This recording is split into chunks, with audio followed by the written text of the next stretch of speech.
ઉપવાસમાં જો આવા સરસ ફરાળી ભજીયા મળી જાય તો મજા જ પડી જાય. તો ચલો આજે બનાવીએ ફરાળી ભજીયા.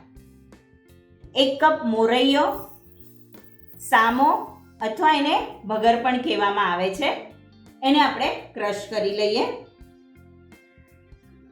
મોરૈયો પીસાઈને તૈયાર છે. અહીંયા આપણે 2 કાચા બટેટાનું છીણ કરી લીધું છે. તમારી પાસે ઘરમાં જે જાડી ખમણી હોય એનાથી આ છીણ કરી લેવાનું છે. બટેટા કાચા જ લેવાના છે. એક બાઉલમાં આપણે મોરૈયો લઈએ છે. બટેટાનું જે છીણ કર્યું હતું કાચા બટેટાનું એ એડ કરીએ છે. 2 ચમચી શિંગદાણાનો ભૂકો લઈએ છે. 1 કપ પલાળેલા સાબુદાણા લઈએ છે.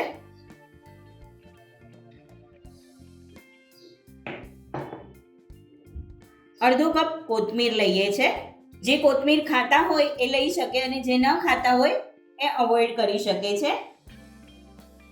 2 ચમચી દહીં લઈએ છે. દહીંથી આપણા જે ભજીયા છે એ ક્રિસ્પી અને સોફ્ટ બંને થશે. આપણે સોડાની જરૂર નહીં પડે. દહીં એડ કરશું એટલે સોફ્ટનેસ આવશે. 1 ચમચી મરી પાવડર લઈએ છે.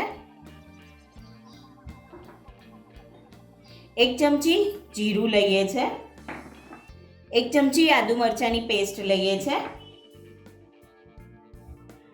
અહીંયા મેં સિંધા મીઠું લીધું છે સ્વાદ પ્રમાણે.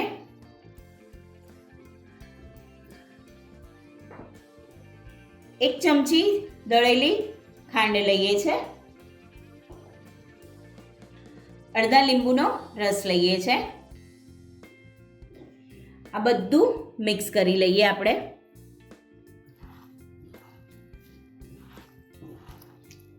સરખી રીતે એકદમ મસળી અને મિક્સ કરવાનું છે. ભજીયાનું ખીરું આપણે આવું જ રાખવાનું છે. સરસ મિક્સ થઈ ગયું છે અને એને 5 મિનિટ માટે આપણે રેસ્ટ આપીએ. ફક્ત 5 મિનિટ રેસ્ટ આપવાનું છે, નહીંતર ખીરું ઢીલું થઈ જશે. બટેટા અને મીઠું બંને પાણી છોડે છે. ખીરું રેસ્ટ આપીને તૈયાર છે. હવે આપણે ક્રિસ્પી ભજીયા બનાવી લઈએ. પાણીવાળો હાથ કરી અને ભજીયાનું બેટર હાથમાં લેવાનું છે અને ભજીયાને ઉતારી લેવાના છે.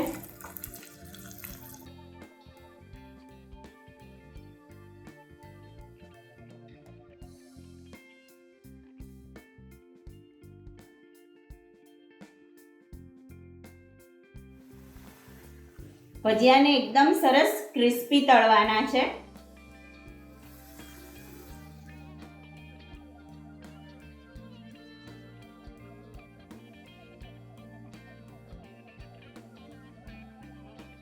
ભજીયા સરસ તળાઈ ગયા છે.